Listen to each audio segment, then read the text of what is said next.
was finally able to get the Ark BFA out on the water. I've been super excited to try this reel. I've been wanting, one of my goals was to try BFS this year anyway.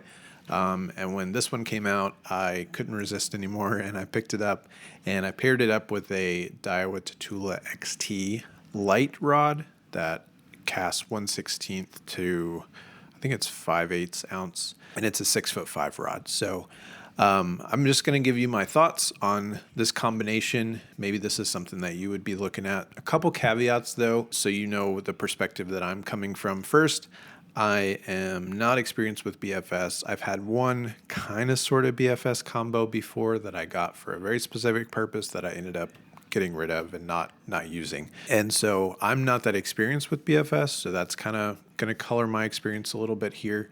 Also, one of the things too is that I am not one of those guys that's just trying to throw the lightest lures out there. My purpose for getting BFS, I want this to fish for bass and some panfish as well, some sunfish while I'm wading creeks. That's kind of my main goal for picking this up. And this was kind of the first experience I got to get out and test it. The conditions were not great. The water was super high, super muddy, and we're here at a waterfall. This is why I'm doing this through a video like this, because the water was roaring pretty loud, so it was hard for me to talk and feel like I could be heard. So I'm just going to do it this way. So let me show you some of the footage from this. I'll talk through some of my experience and impressions in this kind of first trip out. So first, took me a little while to get it dialed in. It wasn't too bad, but again, I'm kind of new to this, but I started off throwing an 1/8 ounce jig head, and I initially didn't have a trailer on it, and then I ended up putting a little Z-Man TRD crawl on there, and once I got it dialed in, this combo would absolutely sail that. Even without the crawl on it, it would still sail it, but I could easily cast it all the way across the area that I was fishing, and it was making it easily. Definitely an 1/8 ounce is super solid. No issues with that. Which I didn't expect to have any issues with an 1/8 ounce. I was able to catch a couple fish, caught one fish on this, and then I put on a different jig head, and because I ended up losing this one. But I did catch one fish on this, and then I caught a fish on another jig head too. So I'll show you those fish catches now, just so you can see how the reel handles it, how the rod handles it as well. So I'll show you those now. But I'm pretty sure I had a bite.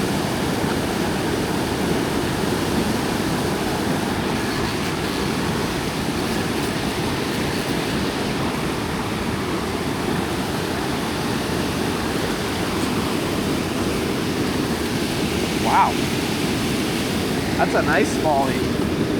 That's a very nice smallie.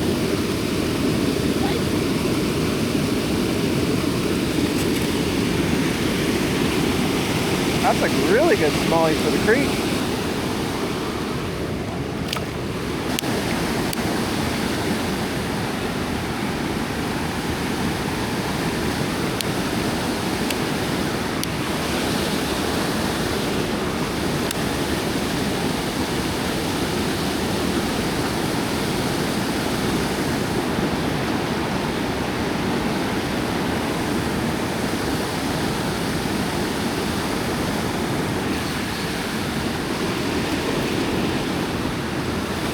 Same spot.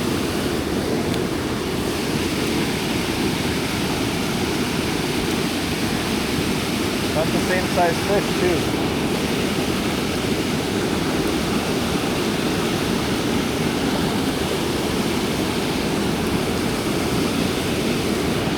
Another good one.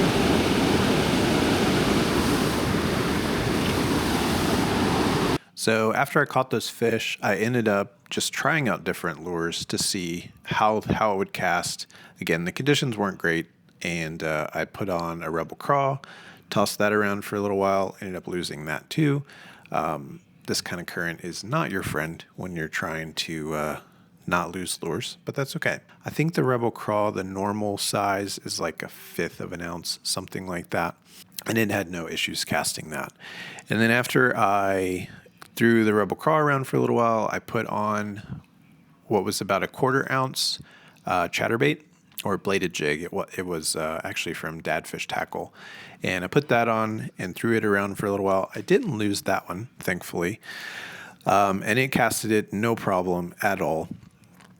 And then at the end, kind of the real test for me, the real test, I guess. I put on a 16th ounce rooster tail.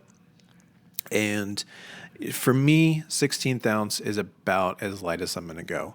So having that 16th ounce and testing out, figuring out how well it cast that was kind of a big deal. I didn't test any lighter than that, but it didn't have any issues casting a 16th ounce head. So I have no concerns about how well this thing will cast for what I want to use it for. Now, again, I don't have the experience to say that this would do great for, a 1/32 ounce or something like that. But for what I want, it does really, really well. And for line, I was using the Seagar R18 fluoro.